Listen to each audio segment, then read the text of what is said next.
Muy buenas y bienvenidos una vez más al canal. Hoy vengo con un vídeo que grabé hace unas semanas, pero que de alguna manera no sabía si subirlo o no, porque siempre siento que estos vídeos de que he leído en un mes en concreto, pues como que no le van a interesar a nadie, rollo, Marta, muy bien, te interesa a ti, pero a nadie más. Pero es que luego me encuentro a mí misma viendo una y otra vez este tipo de vídeos de otros canales que los quiero ver expresamente para encontrar pues, recomendaciones, quizás con personas que son más afines a mis gustos o incluso por descubrir libros. Y al final he dicho, vale, no seas tonta, sube el vídeo y ya está. Así que hoy vengo con el vídeo este. Espero que os guste y que podáis sacar algunas recomendaciones. Y como siempre, si habéis leído alguno de estos libros o tenéis pensado leer alguno de ellos, pues dejadme en los comentarios, me hará mucha ilusión leeros. Así que nada, no me enrollo más y empecemos con el vídeo. El primer libro que leí fue Como deseen, de William Shakespeare.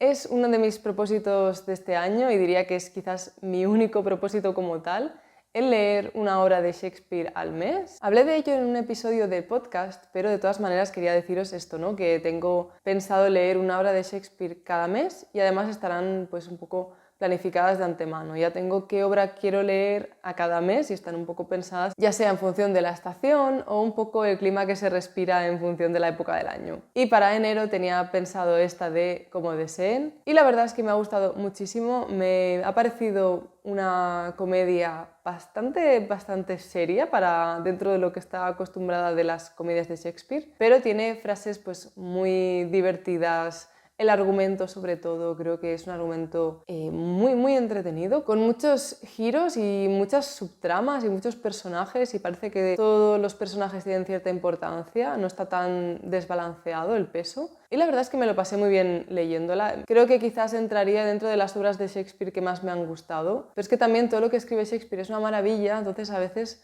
cuesta comprometerse a decir algo, ¿no? Porque parece que todo lo que ha escrito pues es eso, espectacular. O bueno, al menos esa es la experiencia que tengo yo. Claro está, que esto es muy subjetivo. Luego hice una relectura, aunque este mes y creo que este año va a ser bastante de relecturas, porque hay muchos libros que quería volver a leer y como son cortitos, pues creo que me lo puedo permitir. Y este es un libro de filosofía, en concreto un diálogo de Platón, es el Fedón.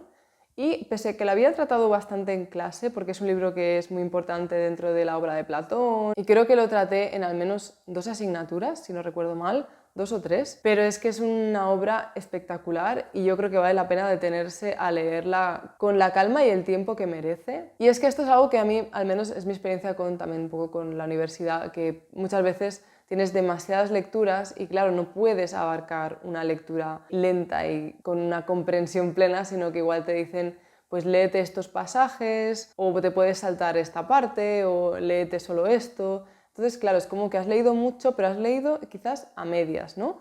Y lo importante lo tienes, pero no tienes la experiencia completa de leer el libro de pe a pa y como si fuera, pues eso, pues una novela. En fin, el Fedón, la verdad es que me ha encantado, no me acordaba de algunas partes, aunque de los argumentos de la inmortalidad del alma sí, porque esto es como lo más sustancial en el libro, y me ha encantado. Me parece que todo el mundo debería leer este libro, si os gusta la filosofía, les gusta Platón, creo que es una obra fundamental. Y nada, yo lo leí porque quería hacer el vídeo de los diálogos sobre Platón, de cómo iniciarse, que está en el canal. Y claro, dije, voy a leerme algunos para tener las cosas más frescas, más claras. Y el Fedón era el que tenía clarísimo que quería leer. Y de la mano del Fedón también he leído el Critón. Y el Critón sí que ha sido una lectura nueva, porque en clase nunca nos hicieron leer el Critón. Es un diálogo quizás más bien desconocido, porque es muy corto, porque tampoco trata tantos temas.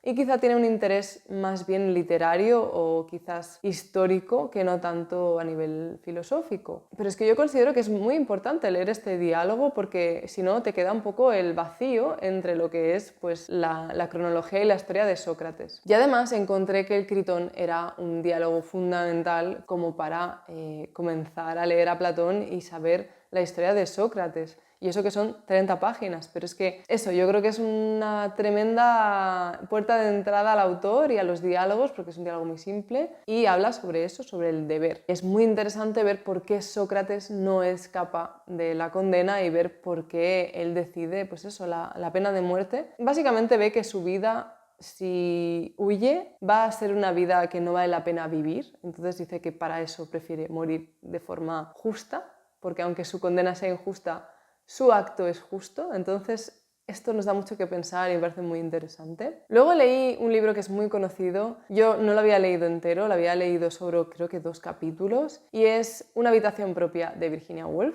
La verdad es que quedé maravillada, pero maravillada con la forma de escribir de Virginia Woolf en este ensayo, porque es que cabe como recordar que es un ensayo y no es una novela como tal, porque tiene una forma tan lírica de escribir que te quedas alucinando de que un ensayo pueda tener esta belleza a nivel literario. Y obviamente casi que no hace falta decirlo, pero su tratamiento de lo que ha sido la vida de escritoras mujeres a lo largo de la historia me parece impecable. Hace un resumen precioso, al menos de lo que ha sido la vida de estas mujeres, sobre todo en lo que es Inglaterra, Francia y el mundo europeo, ¿no? En estos últimos siglos, y creo que su tratamiento es muy, pero que muy fiel a quién es ella, en el sentido de es crítica a la vez que es comprensiva, a la vez que tampoco quiere colgarle el muerto a nadie, ¿no? Y me parece una forma muy madura de tratar, pues esto, una temática como es la mujer dentro de la escritura. Sin duda este es un ensayo que recomendaría a todo el mundo. Yo no sé cómo no lo leí antes de pe a pa, porque aunque muchas de las ideas que salgan ya las conozcamos o quizás sean un poco, pues eso, muy repetidas en nuestra época y ya sepamos el palo del que van, creo que es interesante e imprescindible leerlo. Luego he leído otro ensayo, sí, este creo que ha sido el mes de los ensayos y de las relecturas, porque esta es una relectura en toda regla, porque sí que es un libro que leí de principio a fin, y es El nacimiento de la filosofía de Giorgio Colli. Colli es un autor muy interesante que ha estudiado mucho a Nietzsche y tiene una perspectiva sobre Nietzsche, considero que muy lúcida, a la vez que muy crítica. Y en El nacimiento de la filosofía, este libro es muy cortito, no sé si son 100 y poco páginas o quizás menos, es muy cortito y es una historia sobre cómo nace la filosofía, pero que es muy distinta de lo que nos cuentan de forma general, ¿no? Creo que todas y todos estaréis más o menos familiarizados con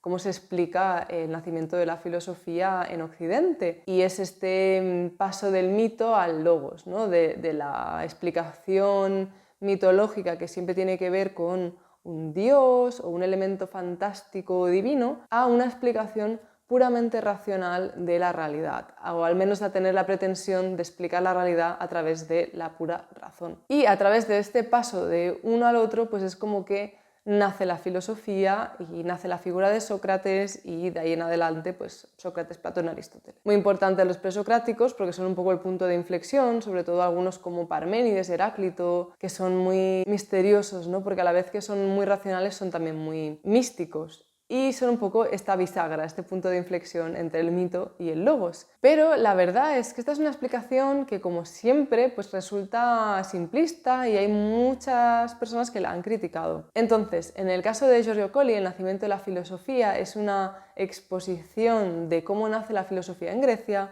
pero desde una perspectiva muy distinta. Y él nos habla sobre todo a partir de la mantique, que es la locura, quizás, porque en la antigua Grecia, antes de que existiera la filosofía, pues tenía mucha presencia el oráculo. Y el oráculo, al final, tenía este elemento mistérico que nos revelaba un enigma, el cual para el ser humano era muy difícil de comprender porque son palabras que intentan expresar algo inexpresable, y en este enigma se ve que pues encierra algún tipo de verdad que es de alguna manera pues prácticamente inalcanzable para el género humano. Y la figura de el mediador entre el dios y el mundo humano pues es el oráculo. Y estas personas acostumbraban a ser pues las que hoy catalogaríamos de locas, porque claro, tienen una vida muy distinta, porque tienen casi que una especie de disociación de su persona. Es muy interesante ver todo este papel de la locura en la antigua Grecia, y Colli en este libro no lo trata en profundidad, simplemente pasa por encima, pero a través de los conceptos de Apolinio y Dionisíaco, que son muy nietzscheanos, nos explica cómo la antigua Grecia tenía estos dos principios en el seno de su mundo racional o de su cultura, y vemos cómo también critica un poco a Nietzsche, diciendo que no estaban tan separados, que Apolo también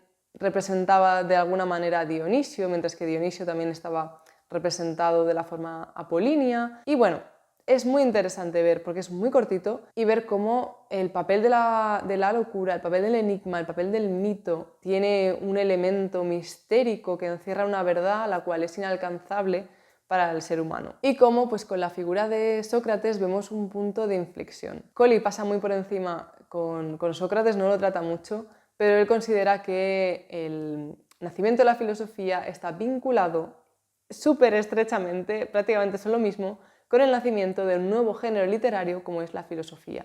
Por lo tanto, él atribuye que el nacimiento de la filosofía no es, y no puede ser de otra manera, que con Platón. En fin, muy interesante, ya podéis ver, porque es que me pasaría horas hablando de este libro. Es muy interesante, es muy cortito, es un poco difícil de entender porque al ser tan cortito condensa mucho la información, pero si os gusta la filosofía y no lo conocíais, os lo recomiendo encarecidamente. Y ya me quedan solo dos libros, uno es un ensayo y el otro es un libro de fantasía, así que voy a pasar rápidamente por el libro de ensayo, que es De lo espiritual en el arte, de Vasily Kandinsky. Yo este libro lo traté hace mucho tiempo, pero es que la parte importante del libro creo que no la tuve que leer, y cuando ahora me he sentado a leer el libro de principio a fin he quedado maravillada. Y creo que esto es lo que resume mi experiencia lectora de este enero, pero es increíble cómo, ostras, cómo vale la pena leer los libros de pe a pa, aunque te digan, léete solo este capítulo. No, o sea, vale la pena leerlos enteros. Sí que es cierto que, a ver, en esa época yo no tenía tiempo para leer mucho más de lo que me mandaban, porque te mandan muchas lecturas. En fin, yo este libro lo recomiendo,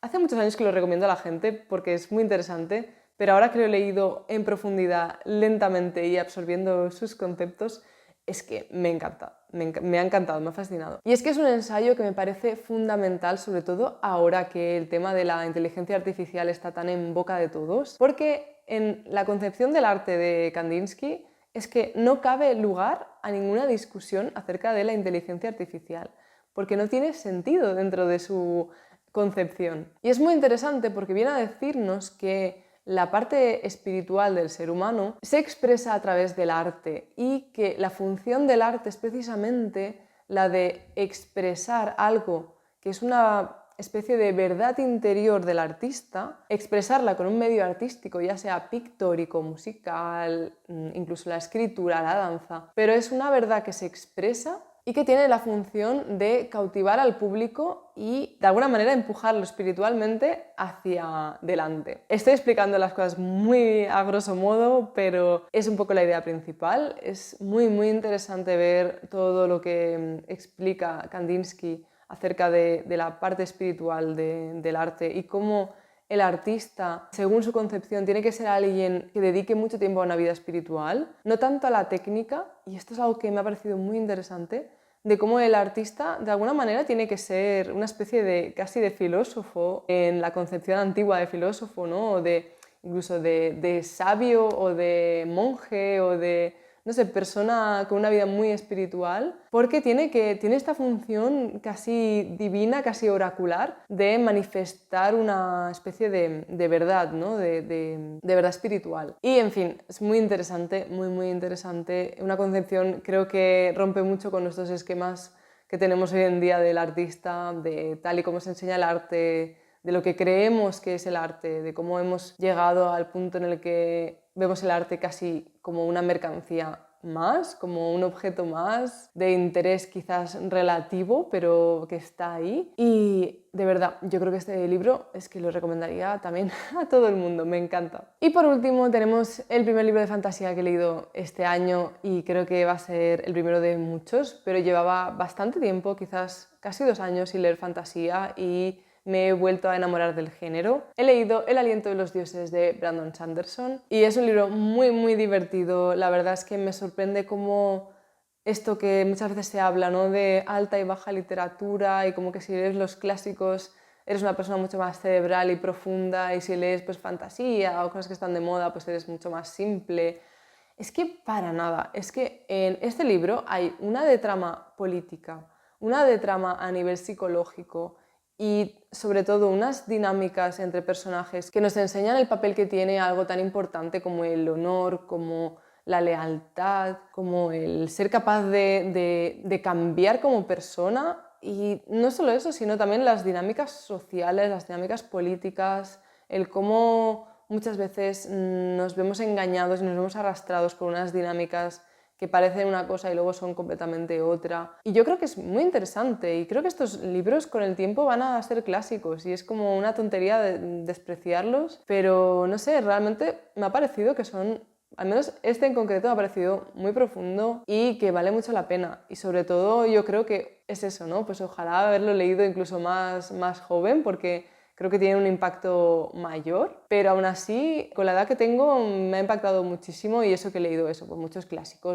vengo de la filosofía, ¿no? Pues puedes decir, ay, que me vas a contar más de política que no haya visto, ¿no? O que no haya pensado. Esto no es así, es que realmente la literatura tiene un poder increíble para transmitirnos experiencias y transmitirnos quizás conocimientos a través de una forma experiencial, de vivir lo que viven los personajes. Y a mí esto es que me encanta. Sin duda, es un libro un poco largo, son 700 páginas más o menos, y es que yo me lo he leído súper rápido y realmente pues es que ha valido mucho la pena. Este mes, en general, todo lo que he leído ha sido espectacular. He tenido un mes de lecturas increíbles, cosa que no me pasaba desde hace mucho tiempo, y creo que es porque he priorizado leer libros cortos, pero también hacer relecturas. Encuentro que la relectura es súper importante y cuando vuelves al libro, ya sabiendo lo que dice el autor o teniendo una idea ligera, es como que tienes mucha más capacidad para apreciar lo que nos está diciendo el autor. Y bueno, no es nada nuevo, pero no sé, me lo he pasado muy bien leyendo este mes. Y nada, estoy muy contenta de haceros este resumen del mes de enero. Como podéis ver, tengo una sonrisa